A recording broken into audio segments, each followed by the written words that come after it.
una sa lahat, sa pulsa viral dashcam video na ito, ang ilang naghahabulang lalaki. Ang isang ito na may dalang mahabang tubo, pinaputukan ng lalaking may baril. Hanggang sa pareho silang bumagsak sa kalsada. Kung ano ang ugat ng gulo at kung saan yan nagtapos, abangan maya-maya lang. Ngayong ika-27 araw ng Enero taong 2025. Congresswoman Stella Kimbo nagpaliwanag na blanko nga ba ang pinirmahang budget ng Kongreso? Pag-iimprenta ng mga balota, natuloy na. News 5 Exclusive. 7 taong gulang na bata inumpog sa inodoro ng nanay ng kanyang kaklase. Mag-iina naman sa Cebu, ginilitan ng sarili nilang padre de pamilya.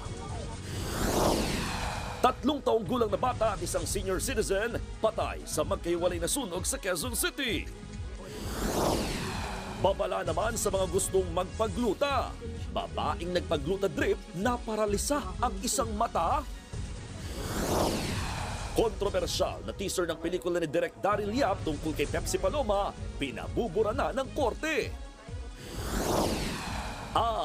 Pinakamalalaking pangalan sa showbiz nakikiramay sa pagpanaw ng Queen of Philippine Cinema na si Gloria Romero.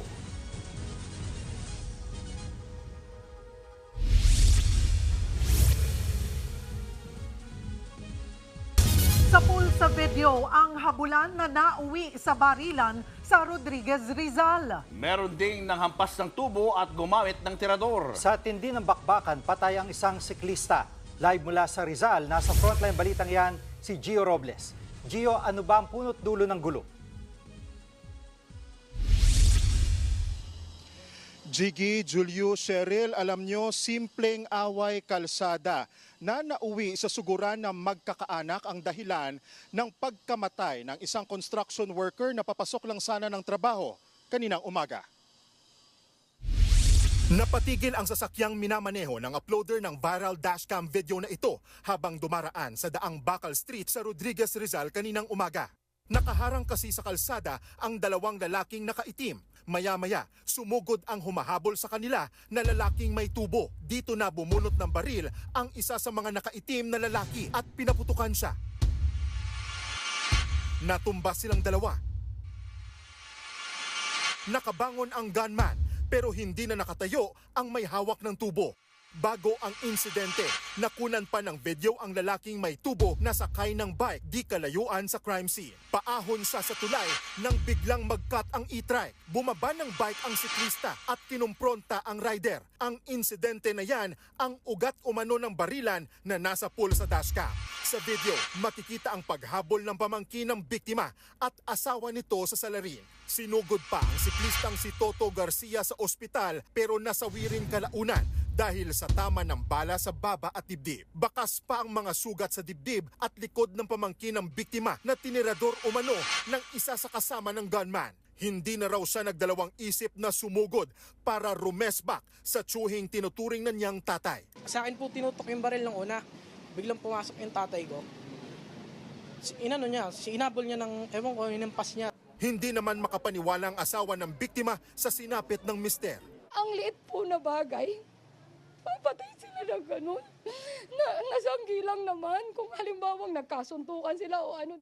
Tumakas ang gunman na kinilalang si Junjun Rodriguez na napag-alamang kapatid ng rider ng e-trike na nakaalita ng siklista. Pabigyan naman ng hustisya yung asawa ko. Nakausap ng News 5 ang tatay ng gunman. Wala raw siyang alam sa kinaroroonan ng anak. Panawagan niya. Jun, ano yung mga kapatid mo na nasama sa kaso? Kung kaya mo, surrender ka na lang. Isa sa iimbestigahan ng Rodriguez Municipal Police Station ay kung paano nagkaroon ng baril itong gunman ngayong may umiiral na gun ban ng COMELEC dahil sa nalalapit na eleksyon. Samantala, patuloy na tinutugis ng mga otoridad ang sospek na nahaharap sa kasong murder. Balik sa inyo.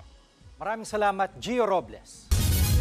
Nahaharap sa patong-patong na kaso ang lalaking ng hostage ng kanyang anak sa Taytay, Rizal. Kabilang dyan ang kasong rape dahil sa umano'y panghahalay ng suspect sa kanyang anak-anakan.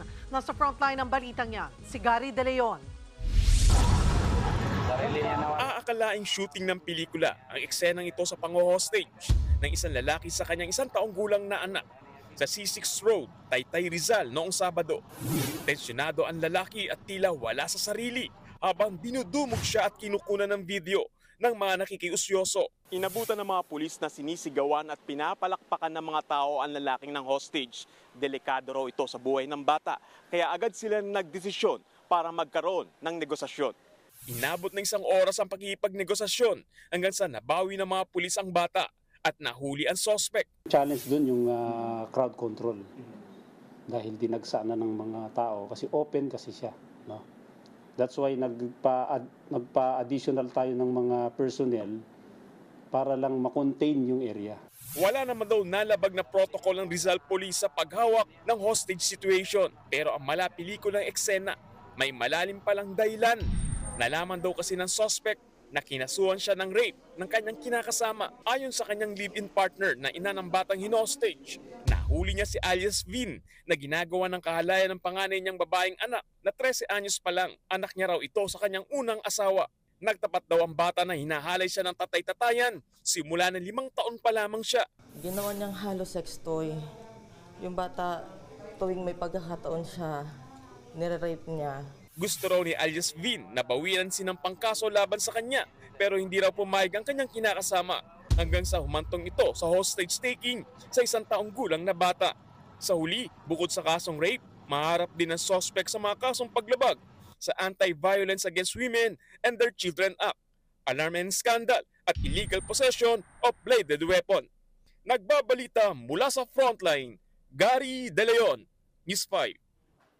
Na-trap sa nasusunog na bahay ang isang batang 3 taong gulang sa Quezon City. Nasa frontline ng balitang yan, si Hannibal Talete. Sunog na naman. Naku, tawag na kayo ng ano.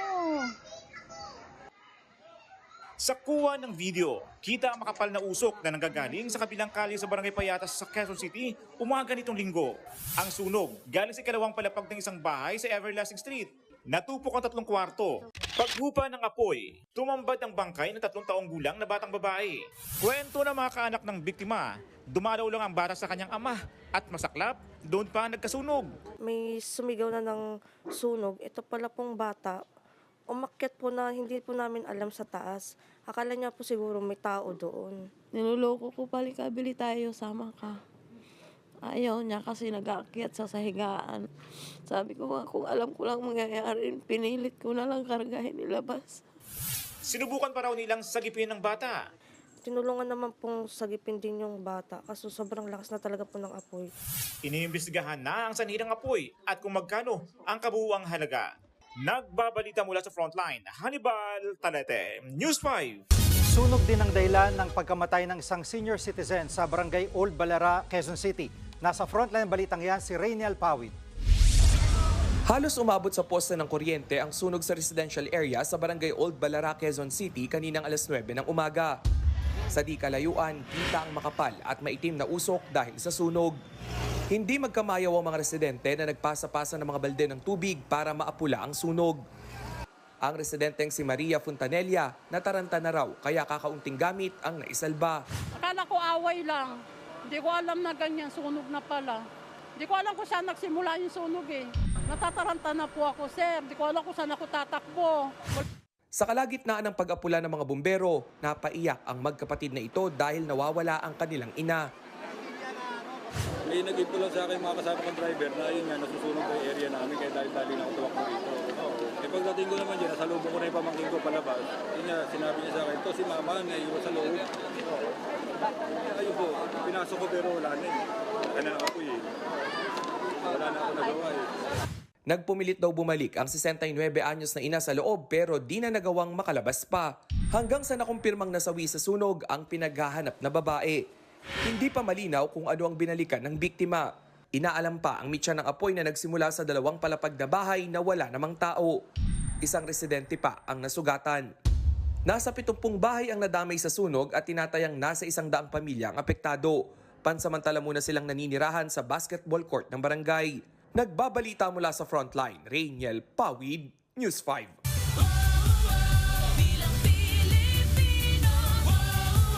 Wala nang makakapigil sa pag-iimprenta ng mga balota para sa Bilang Pilipino 2025. Wala raw tulugan ang printing para maabot ng COMELEC ang April 14 deadline. Nasa frontline ng balitang yan, Simon Gualvez.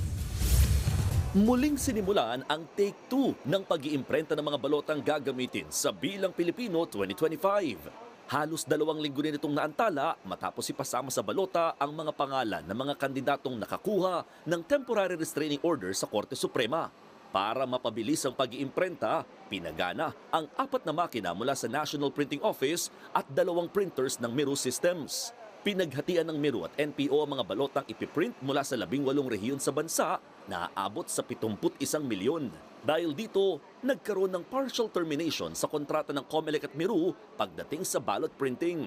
Yung kabuuan kasi ng mga balota ay iimprenta dapat po nila. At kung magkakagano baka po hindi natin masigurado yung matapos kaagad doon sa ating sinet na deadline na April 14. Kada araw, 1.5 million na balota ang target maimprenta. Wala na raw hinto ito, umaga hanggang gabi. Yan ay lalo't halos 30% rin ito ang may tuturing na defective ballots.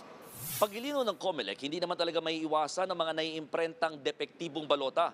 Katunayan, nung 2022 elections, umabot pa nga sa halos 250,000 balota ang sinira na lamang na ahensya dahil hindi na rin naman mapakinabangan matapos i-reject ng mga verifier at ng makina. Ang tanong ngayon, paano kung maglabas ulit ng temporary restraining order ang SC at may mapabilang pa sa national position? Mahihinto ba ulit ang pag-iimprenta? We will proceed as is and accordingly because masyado na po madami mga hindrances nung nakaraan and therefore hindi na po tatanggapin ang sambayan ng Pilipino. Ilang buwan pa bago ang mismong halalan, nanawagan na si COMELEC Chairman George Garcia sa mga botante na magdala na ng kodigo sa pagboto. Inilabas na rin sa COMELEC website ang ballot faces o itsura ng mga balota sa Bilang Pilipino 2025. Nagbabalita mula sa Frontline, Mon Gualvez, News 5. Nanindigan si House Appropriations Committee Chairperson Stella Kimbo na legal at valid ang sinabatas na 2025 national budget. Kasunod niya ng tila pag-iwas kamakailan ni Kimbo nang tanungin siya ng media tungkol sa mga umano'y blankong items sa Bicameral Committee report. Kanina nang tanungin ulit siya ng News 5 kung totoo bang may mga blanko sa Bicam report ng budget, ito naman ang kanyang sagot. We do acknowledge po that there are blanks na po doon sa Bicam report na pinirmahan ng Bicam and ni-ratify ng Senado. Yeah, so notwithstanding any typographical errors or any adjustments. Kasabay niyan, giniit din ni Kimbo na lahat ng binago ng technical staff ay napagdesisyonan na ng mga miyembro ng Bicam.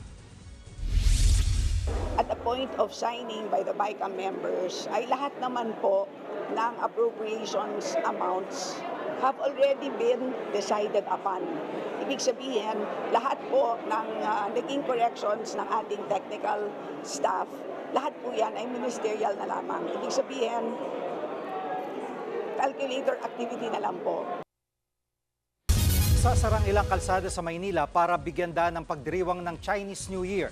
Sa abiso ng Manila Police District, hindi madaraanan ng kahabaan ng Quintin Paredes mula P. Burgos Avenue hanggang Dasmariñas Street simula alas 9 ng gabi bukas. Sarado rin po ang Jones Bridge, Plaza Cervantes at ang Binondo Intramuros Bridge. Suspendido na rin ang number coding sa araw ng Chinese New Year sa Miyerkules, January 29. Ayon sa MMDA, asahan na mabigat na trapiko sa ilang lugar, partikular na sa Binondo na tinaguriang Chinatown. Pinatatanggal na sa lahat ng online platform ang teaser ng pelikula ni Daryl Yap kung saan nabanggit ang pangalan ni Vic Soto. Ang kampo ng direktor hindi na raw aapila. Nasa frontline ng balitang yan, si MJ Marfori.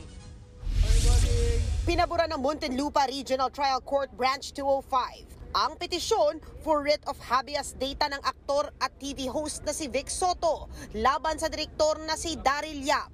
Ibig sabihin yan, kailangan ng i-down sa lahat ng online platform ang inireklamong teaser video tungkol kay Pepsi Paloma.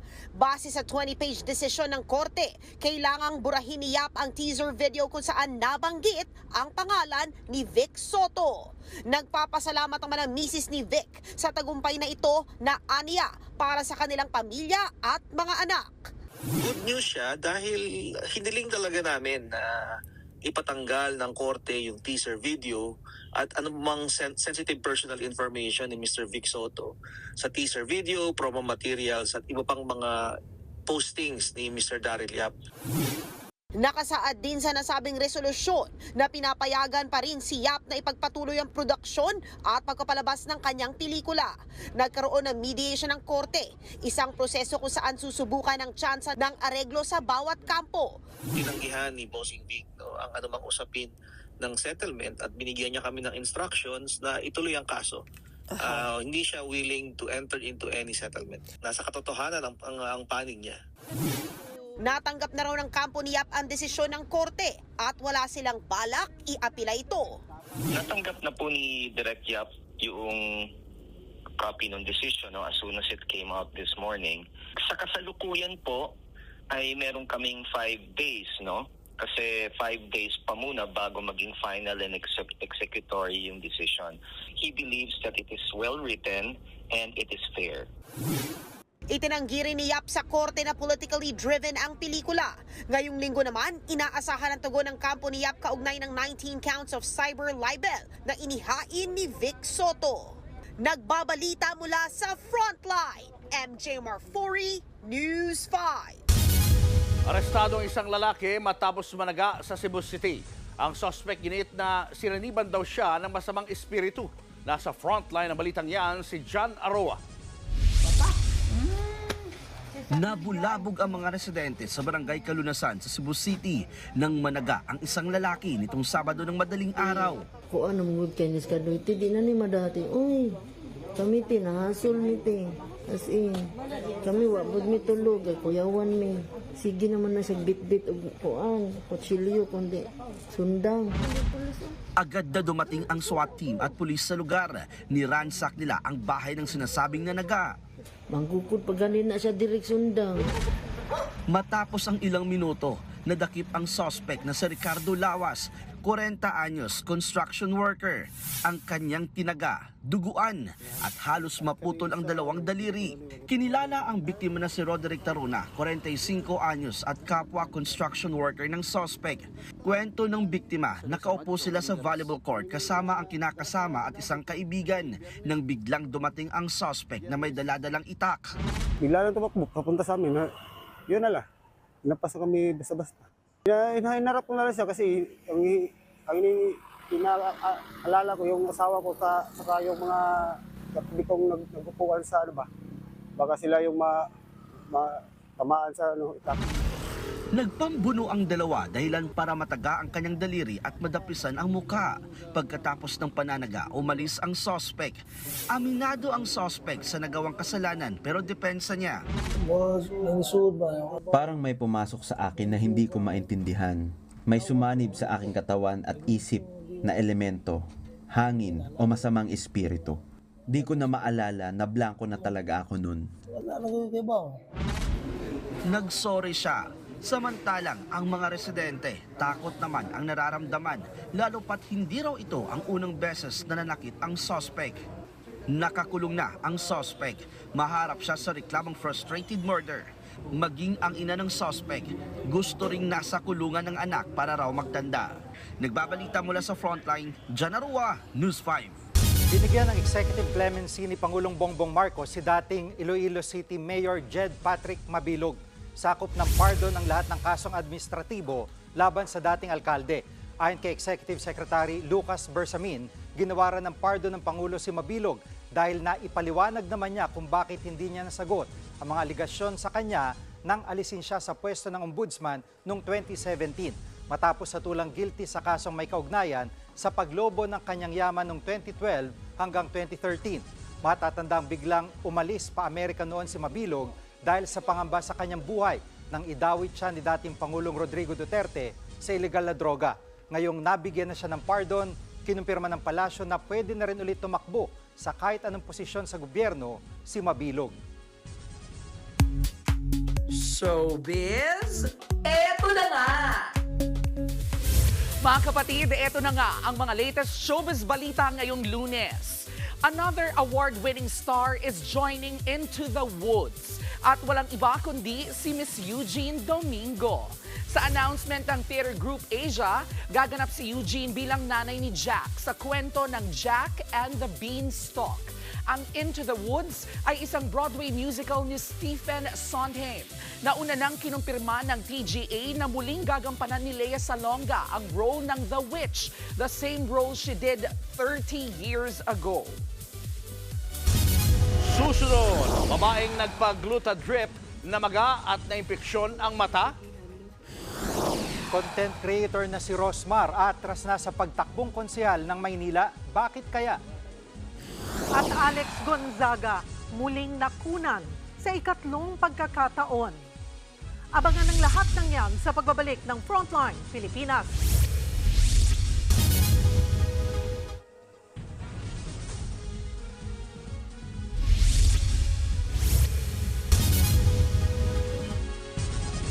Mga kapatid, Julius Babaw po, nasa Middle East o sa amang dako ka ng mundo, manatiling may alam at may pakialam sa mga maiinit na balita dito sa ating bansa. Simulan po natin ang bawat araw sa tuloy-tuloy na balitaan sa Frontline. Mag-follow at mag-subscribe sa social media pages ng News 5.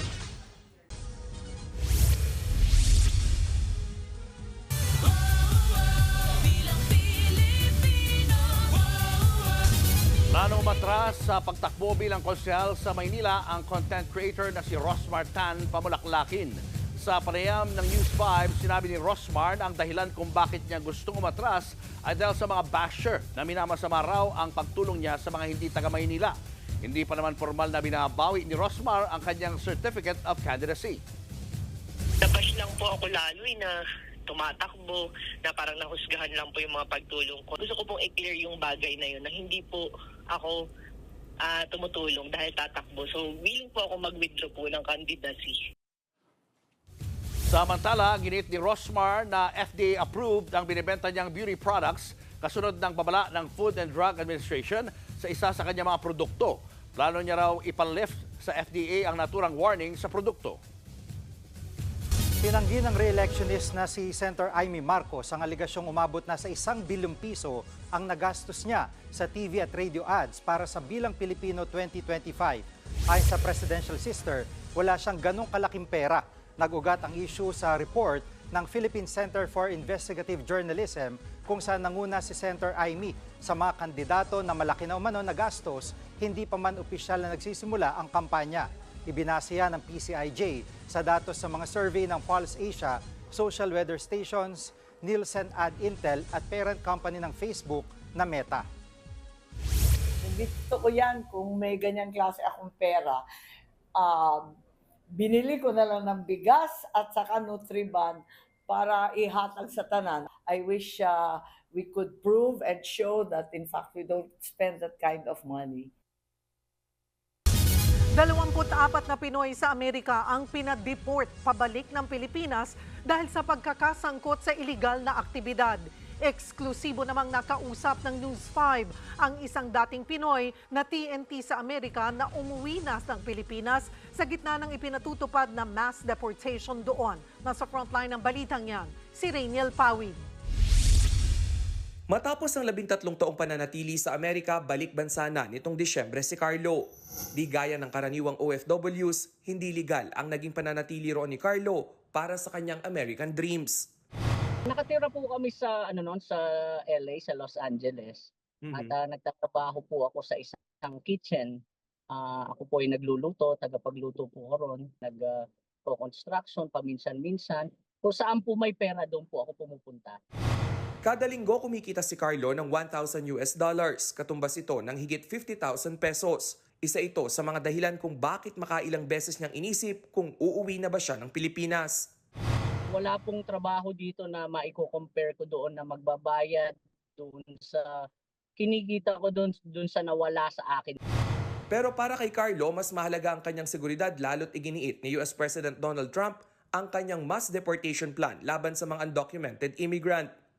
Nagsawa na po ako sa patago-tago. Yung hindi ka na komportable, na baka isumbong ka, iniisip mo baka may magawa ka sa pinagtatrabahuhan mo o katrabaho mo na mayroong papel, baka isumbong ka nila, bigla ka na lang maaresto. Nitong linggo lang kinumpirma rin ng Department of Foreign Affairs na 24 na Filipinos mula Amerika ang umuwi na ng Pilipinas dahil sa pagkakaugnay sa mga iligal na aktibidad doon. Magkakahiwalay na umuwi ang 24 simula noong October 2024 hanggang January 18, 2025. Mga panahong hindi pa opisyal na nakaluklok si Trump. Na-deport ang mga Pinoy dahil sa pagkakaroon ng crime record sa Amerika. Paglilinaw ng opisyal ng Pilipinas sa Amerika, hindi naman mabigat o seryosong kaso ang kinaharap ng mga pinauwing Pinoy. Hindi na rin nila idinetalye ang mga asunto. Paalala naman ng DFA sa ilang undocumented Pinoy sa US. Well, legalize your state. Sinabi na yung bakyan. Sinabi na yung if you're ready, go home on your own para hindi kayo ma-deport. Legalize your state. There are lawyers who can help you. Nag-abiso na rin ang Department of Migrant Workers na handa silang tulungan ang nasa 300,000 undocumented Filipinos sa Amerika. Nagbabalita mula sa Frontline, Rainiel Pawid, News 5. Showbiz, eto na nga! Mga kapatid, eto na nga. Dagsa ang mga personalidad na dumalaw para magpaabot ng kanilang pakikiramay sa pamilya ng yumaong Queen of Philippine Cinema na si Miss Gloria Romero. At live mula po sa Quezon City, nasa frontline ng balitang yan, si MJ Marfori. MJ? Yes, Jervy, ayun na nga, no, full force talagang Philippine Showbiz Cinema para sa ikalawang araw ng lamay para kay Gloria Romero. At kanina nga napakadami nating showbiz icons na nakita na nagsama-sama rito, kabilang na dyan sina Nova Villa, nagtipon-tipon din dito sina Celia Rodriguez, Liza Lorena, Tirso Cruz III, and the list goes on. Namataan din natin dito, no, kani-kanina lang sina Cherry Pie Pecache at Ami Perez na nakasama po ni Gloria Romero sa Palibasa Lalaki. Samantala, nagpaabot din naman ng kanyang pakikiramay si President Bongbong Marcos sa kanyang social media page na kung saan nakasama niya ang Queen of Philippine Cinema sa pelikulang Iginuhit ng Tadhana na naganap noong 60s rather. Kanina nakausap din natin sina Star for All Seasons Vilma Santos at FDCP Chairman Jose Javier Reyes na nagpaabot ng kanilang mga espesyal na mensahe at pag-alala kay Gloria Romero. Pakinggan nga natin. She's the queenest of them all. She is indeed the queen of Philippine cinema because even until now, nobody can compare to Gloria Romero. Nobody can compare to her not only because of her talent, but because of her professionalism, but more so by her virtue of being an exemplary human being. I hope that the people involved in the selection of the national artist could see that Gloria Romero was more than just a symbol of Philippine movies. She represented an entire history of Philippine movies from the time of the 50s all the way down to the very end. Ayun na nga, Jervy, no? At sa kasalukuyan na may misa na nagaganap nga dito sa lamay ng Queen of Philippine Cinema at kararating lang rin ng iba pa mga showbiz icon kagaya na Daisy Romualdez. Bandang alas 8, aabangan nga natin ang pagdating ni megastar Sharon Cuneta at napakarami pa pong naka-line up, no, ng mga kasamahan sa industriya na darating. Samantala, bukas po yung last day of public viewing from 9 a.m. to 1 p.m. yan dito pa rin sa Arlington sa Quezon City. And thereafter, sa Wednesday naman, cremate ang mga labi na nag-iisang Gloria Romero. Private na po yun for family and friends. So para sa mga fans na gusto sumunod, bukas po yan from 9 a.m. to 1 p.m. dito po sa Arlington sa Quezon City. Ayan muna ang latest mula rito, no? Balik sa iyo, Jervy.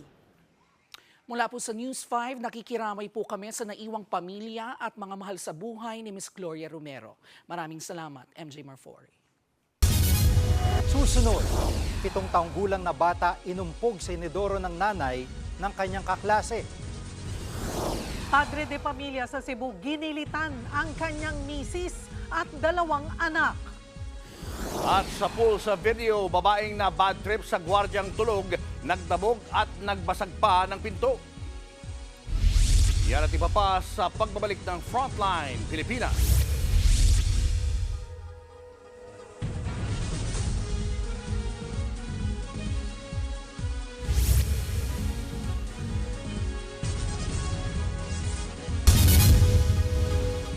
Mga kapatid, Julius Babaw po, nasa Middle East o saan mang dako ka ng mundo, manatiling may alam at may pakialam sa mga mainit na balita dito sa ating bansa. Simulan po natin ang bawat araw sa tuloy-tuloy na balitaan sa Frontline. Mag-follow at mag-subscribe sa social media pages ng News 5. Inoperahan sa ulo 7 taong gulang na babae sa Caloocan matapos umano siyang iumpog sa inidoro ng nanay ng kanyang kaklase. Namuo ang dugo sa ulo ng bata at nagkaroon din ng lamat sa bungo. Biyernes habang nakikipaglaro ang biktima sa bahay ng kaklase, dumating daw ang ina ng kalaro at bigla na lang inuntog sa inidoro ang ulo ng biktima sa kabinugbog. Naresto ng sospek at maharap sa reklamong frustrated murder. Tumanggi siya magkomento pero ayon sa ina ng biktima, may pinagdaraanan daw ang suspect. Nagdadaan daw po siya sa depression, ganyan. Hindi po namin na alam na umiinom na siya ng gamot. Actually, gusto niyang ipaampon sa akin ng mga anak niya. So sabi ko hindi ko kaya kasi dalawa din yung inaalagaan ko.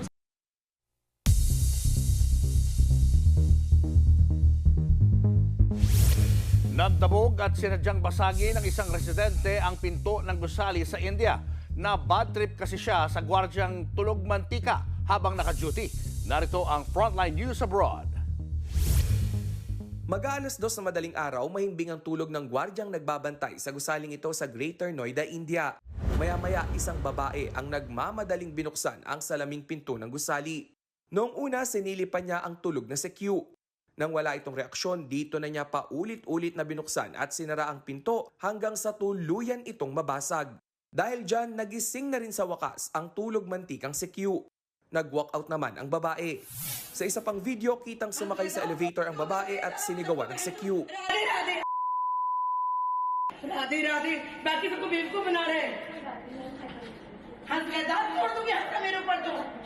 Nagalit daw ang babae dahil natutulog ang guard habang naka-duty.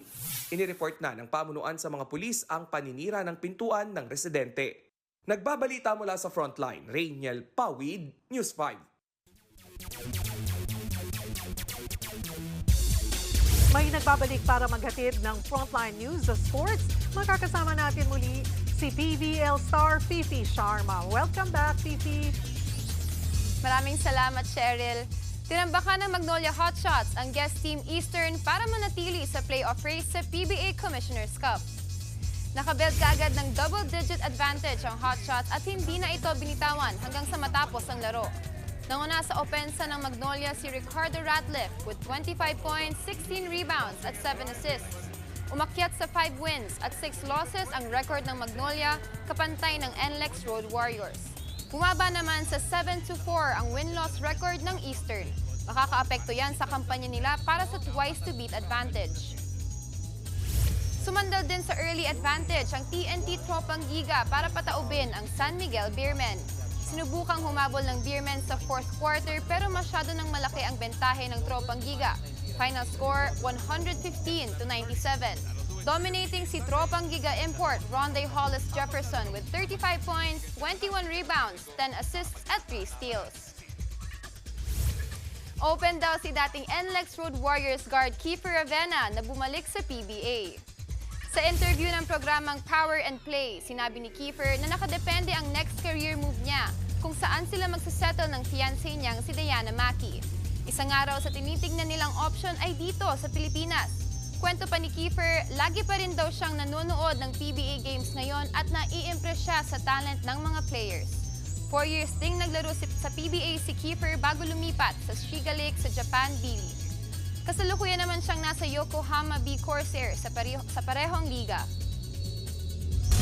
Susunod, padre de pamilya sa Cebu, ginilitan ang kanyang misis at 2 menor de edad na anak. Lang mga kapatid, magbabalik pa ang Frontline Pilipinas. Mga kapatid, Jiggy Manikad po, nasa Middle East o saan mang dako ka ng mundo, manatiling may alam at may pakialam sa mga mainit na balita dito sa ating bansa. Simulan natin ang bawat araw sa tuloy-tuloy na balitaan sa Frontline. Mag-follow at mag-subscribe sa social media pages ng News 5. Minasakar ng padre de pamilya ang kanyang mag-iina sa Naga City, Cebu. Pare-parehong ginilitan na ang mga biktima ng madatnan sa loob ng kanilang bahay. Kabilang sa nasawi ang misis ng suspect at kanilang 2 anak na nasa edad 2 at 11. Sinubukan pa raw ng suspect na patayin ang kanyang manugang pero nakatakbo ito kaya tumakas na lang ang padre de pamilya. Tinugis naman siya ng mga pulis hanggang sa mabaril. Nasa pagamutan ngayon ang suspect. Base sa investigasyon, nag-away ang mag-asawa bago mangyari ang krimen.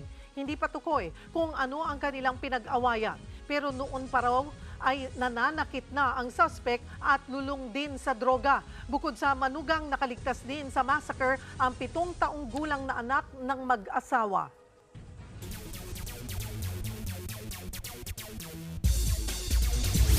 Nananatiling undefeated ang Strong Group Athletics sa Dubai International Basketball Championship. Nakuha ang ikalawang panalo sa tournament matapos talunin ng Al Nasser 99-87. Umabot sa 27 points ang lamang ng SGA sa third quarter ng laro. Hindi nila isinuko ang advantage hanggang sa final buzzer. Nanguna para sa Strong Group si dating PBA import Chris McCullough na naka 31 points. Limited naman ang minutes ni dating NBA All-Star DeMarcus Cousins na nag-ambag siya ng 8 points at 4 rebounds. Susunod, babaeng nagpag-glutadrip na magat na impeksyon ng mata. Marami pa kayong mga balitang dapat malaman sa pagbabalik ng Frontline Pilipinas.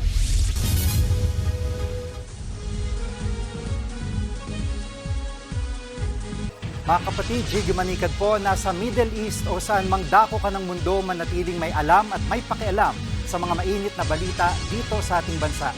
Simulan natin ang bawat araw sa tuloy-tuloy na balitaan sa Frontline. Mag-follow at mag-subscribe sa social media pages ng News 5. Naimpresyon ng mata ng isang babaeng nagpag-glutadrip. May babala dyan ang mga eksperto. Nasa frontline ng balitang yan, si Laila Pangilinan. Sa TikTok video ng hihingi ng panalangin sa agarang pagaling ang uploader na si Jelly Macha. Namamaga at nakapikit na para pang naparalisa ang kanang mata ng TikTok content creator. Impeksyon daw ito matapos magpag-glutathione drip. Sa una pa lang, naramdaman ko na hindi marunong yung nurse na nagturok sa akin. 3 beses na sinubukan ng nurse na maipasok ang swero ng gluta sa kanya pero laging napuputukan ng ugat si Jelly. Kaya pinahinto na niya ito. Pumayag lang ulit na magpaturok si Jelly ng ibang nurse na ang gumawa. Pero pagkatapos ng session, iba na raw ang naramdaman ni Jelly. Sakit na ng ulo ko. Nagising ako ng 1:30 ng madaling araw. Wala na ako sa ER, suka ko ng suka. Hanggang sa umabot na ngayon, 1 week na ngayon. Labis na nabahala ang Philippine Dermatological Society sa nangyari kay Jelly. It was a burden to the PDS kasi talagang we really care about the public. Ayaw namin pong magka-side effect. Ang intravenous glutathione ay para lang daw sa mga cancer patient na nagki-chemotherapy at mga taong may HIV at hindi pampabeauty. Bukod sa allergy, maaari ring mauwi sa anaphylactic shock ang pasyenteng matuturukan ng gluta lalo kung mali ang dosage. Yung anaphylactic shock po, ito po yung very sudden, mabilisan na grabe and matindi na allergy po. Pwede tayong ma-lose consciousness, tapos magsara po yung throat, di na makahinga. Delikado po, pwede pong mamatay yung tao. Wala rin daw sapat na patunay na talagang nakakaputi ang glutadrip. Paalala pa ng mga derma, natural na nagpo-produce ng glutathione ang ating katawan. Puspusan din ang pagsawatan nila sa mga nagkalat na gluta sa merkado. Sa ngayon, bahagya ng nagagalaw ni Jelly ang kanyang mata. Nagpatingin na rin daw siya at pinayuhang kumonsulta sa ophthalmologist. Nagbabalita mula sa Frontline, Laila Pangilinan, News 5. Magandang balita naman po, pinarangalan ng kasama natin dito sa Frontline Pilipinas na si Papo Julius Babaw sa 7th Gawad La Sallaneta. Kinilala bilang Most Outstanding Current Affairs Talk Show host si Julius. Ang show niya namang Julius Babaw Unplugged ang nagwagi bilang Most Outstanding Current Affairs Show. Ipinatitigil ng ilang kongresista ang pagtuturo ng comprehensive sexuality education sa mga paaralan dahil sa questionableng mga laman nito. Pero dinipensahan yan ng DepEd. Nasa frontline ng balitang yan, si Marian Enriquez. Comprehensive Sexual Education. Isa ito sa mga itinuturo sa mga estudyante sa paaralan alinsunod sa Department Order No. 31 ng DepEd. Pero kanina sa pagdinig ng House Committee on Basic Education and Culture, napag-alamang pati ang mga nasa kindergarten, sakop na rin ng pagtuturo. Naalarma ang ilang mambabatas dito kaya gusto nilang ipatigil ang pagpapatupad nito. Mayroon pang intimacy and reproduction. Including sexual body. The word sexuality itself has such a big connotation and definition under UNESCO. And you keep on insisting on using that term. Giit ng kinatawan ng DepEd na dumalo sa pagdinig, nakabase sa reproductive health law ang pagpapatupad ng Department Order 31. At ang kahulugan daw ng CSE ay nakabase mula mismo sa United Nations Educational, Scientific and Cultural Organization o UNESCO, bagay na kinuwestiyon ni Congressman Abante. Bakit kinakailangan nating sundin ang Western ideology tungkol dito? If you're going to study, Mr. Chair, yung mga members ng UNESCO, yung mga yan, most of them are actually atheists. The definition of UNESCO was used in Department Order 31 and was in fact cited, but that it ends there, Your Honors. We are not implementing the UNESCO approach in its entirety, Your Honor. Pero giit ni Abante, unconstitutional o hindi naayon sa saligang batas ang pagpapatupad ng DO 31. May I highly suggest that the DepEd finally rescind the Order number 31 because we will go to the Supreme Court to declare and ask the Supreme Court to declare this unconstitutional. Sino raw ba ang nag-utos na isama sa pagtuturo sa mga bata ito? Your Honors, I do not know also, but I undertake to discover and report to the committee as soon as possible, Your Honors. Nakaalarma raw na lumabas pa sa datos ng Philippine Statistics Authority na 10% lamang ng mga magulang ang nagtuturo sa kanilang anak tungkol sa sexuality education. Pero giit ni Abante, pero hindi po dahilan yan para tanggalin natin sa mga magulang ang karapatan nila na turuan ng mga bata. Therefore, anong dapat gawin ng gobyerno? Turuan yung mga magulang, hindi yung mga bata. Muli naman daw pag-aaralan ng DepEd ang pagpapatupad ng programa. Nagbabalita mula sa Frontline, Marian Enriquez, News 5. Nabisto naman sa pagdinig ng Senado ang kakulangan sa mga sertipikadong mekaniko na tumitingin sa mga pampaserong bus. Tingin ng mga senador, malaking rason ito kung bakit libo-libong bus ang nasasangkot sa mga aksidente sa kalsada. Nasa frontline ng balitang yan, si Ria Fernandez. Sa pagdinig ng Senado sa mga isinusulong na Transport Safety Board at Magna Carta for Commuters, hinimay ang mga posibleng ugat ng mga aksidenteng kinasangkutan ng mga pampublikong bus sa mga nagdaang taon. Isa sa mga lumutang na problema, ang hindi sapat na sertipikadong mga mekaniko na tumitingin at nagme-maintain sa mga bus. Kayo ba gumagawa ng inspection sa mga motor pool na ito to make sure na lahat ng mga mekaniko doon ay certified mechanics? Hindi po, Your Honor. Doon nagka-problema. Ayan na, sinagot mo na yung problema. Kasi nga, yung mga mekaniko sa mga motor pool na hinahire nito mga bus company, hindi talaga mga mekaniko. Lumabas din sa pagdinig na hindi pala kasama sa mga dumadaan sa motor vehicle inspection ng LTO para sa taunang registration ang mga malalaking sasakyan gaya ng truck at bus. Patunay raw rito ang mismong disenyo ng inspection centers na hanggang maliliit na sasakyan lang ang kasya. Instead of private motor vehicle inspection, why not public motor vehicle inspection? Public. Wag private. Ito mga private vehicles, inaalagaan to ng mga may-ari nila kasi alam nila sila at mga mahal nila sa buhay ang nakasakay dyan. Alisin niyo na po sa private motor vehicle inspection, alisin niyo po yan kasi dagdag pasakit lang yan sa mga may-ari ng sasakyan and then dagdag hanap buhay sa mga fixer at kung sino-sino pa. Pero kinontra ng Alt Mobility si Tulfo.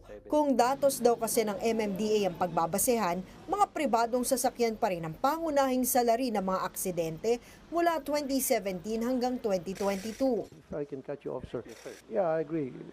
Private vehicles, we should also be concerned doon sa maintenance ng sasakyan. Although kapag halimbawa, let's compare one-on-one, na-aksidente yung isang kotse, ilan ang sakay niya? Na-aksidente isang bus. 12 ng sakay niyan. Yun eh.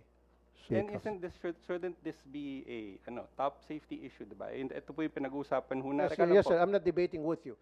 Yes, I just want to stress the point. Sir, point of order. Please, keep quiet. Kasi I'm concerned really about sa public vehicles because ito mga sasakay sa public vehicles, mahirap natin kababayan to. Karamihan sa kanila mga pobre, masa. Gusto rin ni Tulfo na isama sa third-party liability o TPL insurance ng mga bus, pati ang damage to property, sakaling may mabanggang pasilidad ang mga ito. Nais din niyang malagyan ng CCTV cameras at madagdagan ang mga pintuan ng mga bus para sa seguridad ng mga commuter. Pati bayad sa palikuran sa bus terminal, pinaalis ng mambabatas. Nagbabalita mula sa Frontline, Ria Fernandez, News 5. 2 Chinese national ang naaresto matapos magpakita ng mga pekeng dokumento sa NAIA. Kinilala mga sospek na sina Wang Changru at Cui Wen. Pinigilan silang sumakay na eroplanong papuntang Hong Kong na mabistong peke ang kanila exit clearance at ang certificate na pinahintulutan sana silang manatili sa bansa. Napag-alaman ding overstaying ng dalawa sa Pilipinas. Maharap sila sa reklamong paglabag sa Philippine Immigration Act. Sa kulungan ng bagsak ng isang lalaki matapos mahulihan ng baril sa Barangay Holy Spirit sa Quezon City noong Biyernes.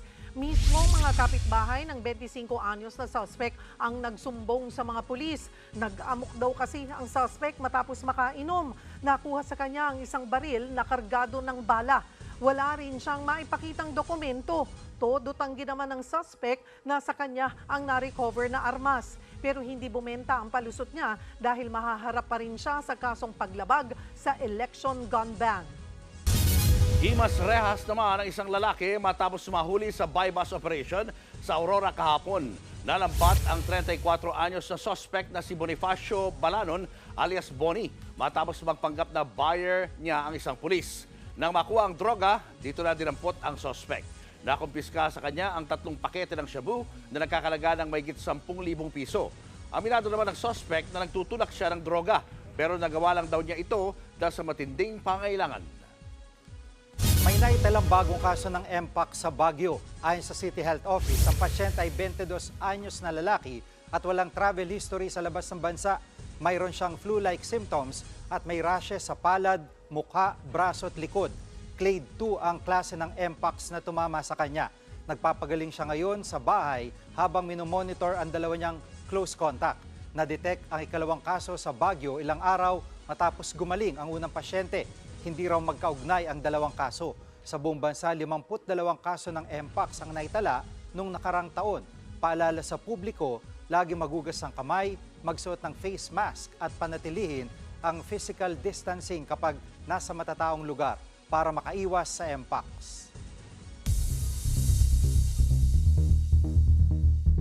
Sa pulsa video ang pagtama ng kidlat sa eroplano sa Brazil. Nakapark ang aircraft sa paliparan nang biglang paulit-ulit na kinidlatan ang buntot nito. Wala namang sakay ang eroplano. Isinailalim muna ito sa safety procedure. Matapos ang 6 na oras, muling nakabiyahe ang eroplano.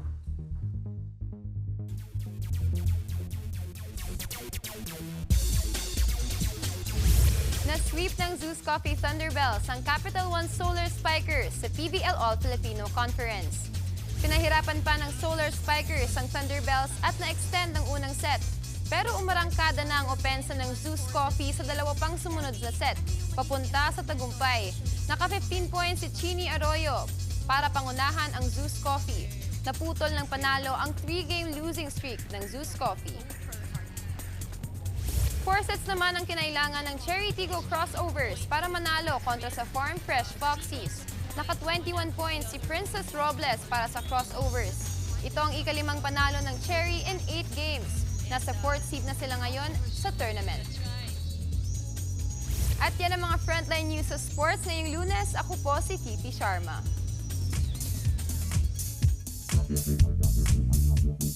Mga kapatid, let's start the work week with a sweet treat. Dahil ngayong araw ay Chocolate Cake Day. Ang chocolate cake ay sinasabing unang naimbento noong 1800s nang madiskubri ni Bostonian Dr. James Baker na pwede pong gilingin ang cocoa gamit ang powder mill. Ang salitang tsokolate naman ay nagmula sa Aztec word na xocotal na ang ibig sabihin ay bitter water at karaniwang iniinom tuwing may okasyon tulad ng funerals, harvest at kapag may giyera.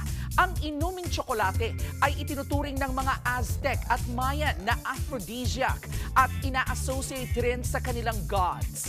Fast forward to present day, sinasabi nga na ang pinakamahal daw na tsokolate ay ang Toac chocolate ng Ecuador. Ang 1.5-ounce bar niyan nagkakahalaga ng $685 o mahigit 40,000 pesos. Ayon naman sa website na Wallet Crowd, ang top 3 most expensive chocolate cake naman ay ang sumusunod. Runway Cake by Debbie Wingham, Diamond Chocolate Cake by Masami Miyamoto at ang hotel cake ng The Lindith Howe Country House Hotel. Hindi mahalaga kung magkano ang chocolate cake. Ang importante, i-share po natin yan sa mga taong mahalaga sa atin. O ayan mga kapatid, kung po pwede, let's all have chocolate cake pagkatapos ng hapunan. And with that, gaya ng lagi namin sinasabi, ang mga ganitong cake alaman ay maituturing din pong K-yamanan. K? Okay. Susunod, mga nagtatanim ng tabako may panawagan para mapigilan ang pagdami ng mga smuggled na sigarilyo. At mga dolphin napadpad sa baybayin ng Negros Oriental. Tuloy-tuloy pa ang makamulang balitaan sa pagbabalik ng Frontline Pilipinas.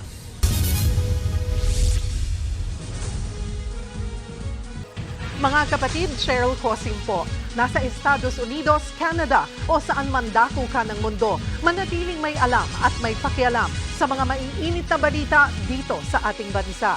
Simulan natin ang bawat araw sa tuloy-tuloy na balitaan sa Frontline. Mag-follow at mag-subscribe sa social media pages ng News 5. Nananawagan ng moratorium sa excise tax sa sigarilyo ang mga nagtatanim ng tabako. Imbis daw kasi napigilan nito ang mga Pilipinong manigarilyo, mas dumami lang ang mga smuggled na sigarilyo na mas mabenta na raw ngayon kesa sa mga legal na tobacco products. Nasa frontline ng balitang yan, si Kari Kator.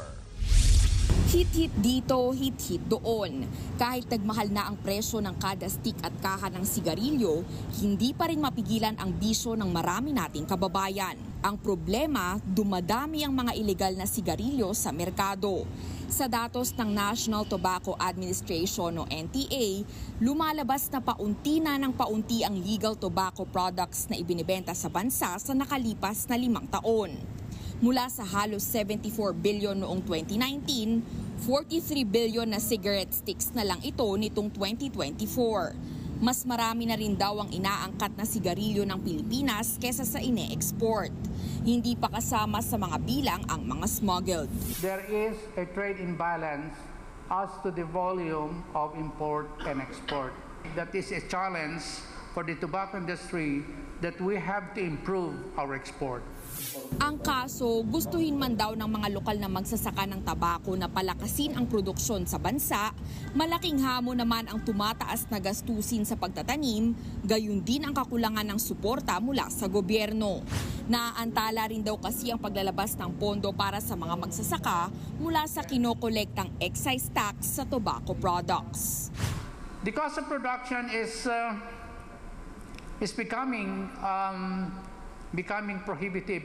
Very few farmers can sustain their production requirement, and there's a need for outside intervention.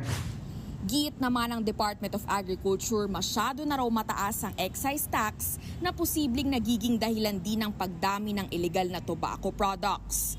Dahil din kasi sa mataas na buwis, umaabot na raw sa 160 pesos ang average na presyo ng sigarilyo habang mas mura ng kalahati ang smuggled. While excise taxes are designed to protect public health and generate government revenues, they may have inadvertently contributed to the growth of illicit trade, which undermines the legitimate tobacco industry and the welfare of our farmers. Kaya para sa isang tobacco grower, dapat magkaroon na ng moratorium sa excise tax sa sigarilyo. Lalo't mukhang hindi naman daw ito epektibo sa layuning bawasan ang konsumo ng mga Pinoy. We're not making the Filipino safer because they're still smoking. Except they're smoking cheaper and more harmful.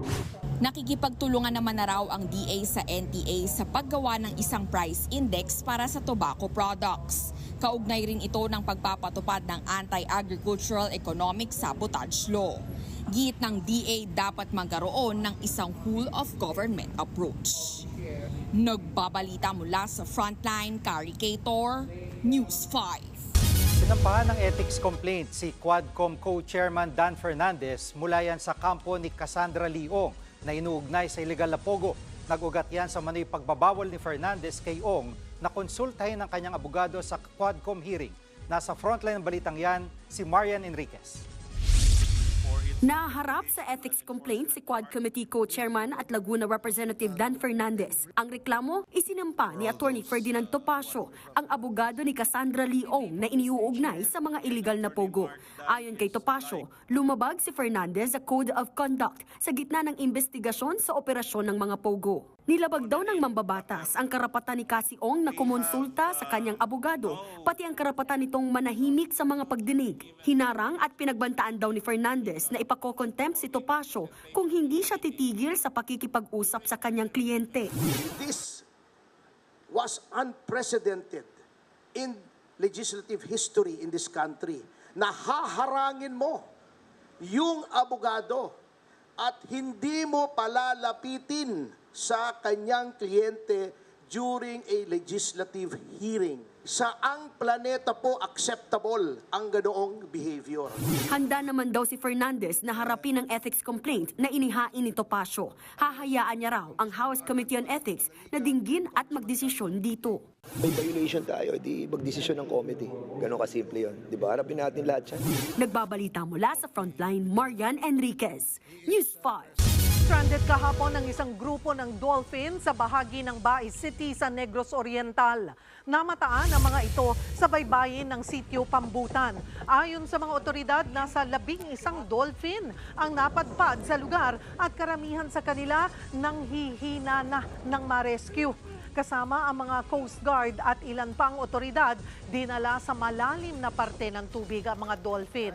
Pero 3 sa mga ito ang nasawi. Ayon sa eksperto, may mga pasa sa katawan ang mga dolphin na dahilan ng kanilang pagkamatay. Showbiz, eto na nga! Mga kapatid, ito na nga, ikwinento ni Mikey Morada, asawa ng aktres na si Alex Gonzaga, ang kanilang ikatlong miscarriage. Nangyari raw yan during the holiday season. Sa vlog ng kanyang sister-in-law na si Tony Gonzaga, ikwinento ni Mikey na ginawa raw nila ang lahat para masave ang ikatlong pagbubuntis ni Alex. Malungkot man, naniniwala sina Mikey and Alex na sa tamang panahon ay bibiyayaan din sila ng anak.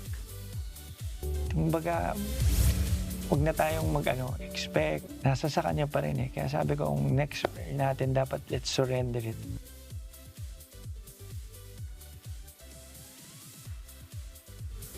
At yan nga po ang mga latest sa showbiz news at kay Alaman ngayong Lunes. See you tomorrow mga kapatid. Ako po si Jervy Wrightson. At ito, kailangan nating lahat stress-free at nature trip na pasok dapat sa budget. Tama. Yan ang mala New Zealand feels na pasyalan sa Bukidnon na dinarayo ngayon ng mga turista. Want to sawa rin ang adventure na pwedeng gawin ng mga bisita. Kung ano-ano yan, alamin natin sa Frontline Report ni Bril Montalvo. Kasama ba sa manifestation nyo ay travel goals? Eto, no need na mag-ibang bansa dahil ganito kaganda sa Bukidnon. Ito ang communal ranch sa bayan ng Impasugong. Nature lover ka man o hindi, mamamangha ka sa 642 hectares itong lupain na pinapalibutan ng bundok na kayang tapatan ang New Zealand view. Eto pa, meron ding heart-shaped lagoon. O di ba? Stress-free yan at testigo dyan ang daang-daang baka. Dito sa Communal Ranch, hindi mabubuo ang iyong experience kung hindi mo matry ang kanilang horseback riding. Aabot sa 16 na kabayo ang pwedeng masasakyan ng mga turista dito. Best view din dito ang Dila at Taguluan Rivers sa baba lang ng rancho. Perfect naman ang Bukidnon para sa prenuptial photoshoot ng magkasintahang OFW na sina Kim at Ian Paulete. Dito kasi para siyang New Zealand vibes. At least may iba naman siya. Hindi yung usual lang na piniprinapan. Enjoy din ang pamilya Rodelita na galing Davao Oriental. Family tour lang po kami dito sa Bukidnon. Nindot kayo diri. Maganda talaga. First time naming makapunta dito sa Bukidnon. Enjoy at mababait yung tao. May mga lokal namang nagbebenta ng souvenir. Bukas ang pasyalan mula alas 6 ng umaga hanggang alas 5 ng hapon. Lahat ng gusto mag-hike, papuntang mga bundok, dito lang kayo sa Communal Ranch. Aside from Communal Ranch, mayroon din tayong Mount Culago, one of the tourist destination din dito sa Impasugong.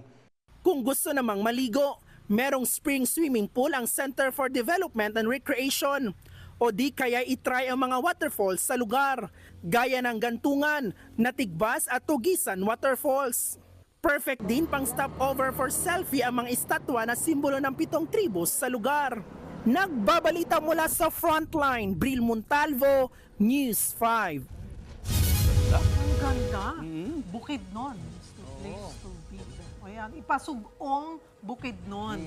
Dapat gawa ng package na para talagang, 'di ba? Ma-push ang Bukidnon. Napakaganda. Dapat mag-shoot sila ng pelikula doon. Oo. Di ba yung Lord of the Rings nag-shoot sa New Zealand? Kaya naging tourist area yun. Yung area ng pinag-shootingan. Gandang location. Punta na tayo. Pwede. Di ba? At yan ang mga balita at impormasyong dapat niyong malaman sa araw na ito. Mga balita para sa may alam at may pakialam. Kami ang inyong mga kasangga sa Frontline, Pilipinas.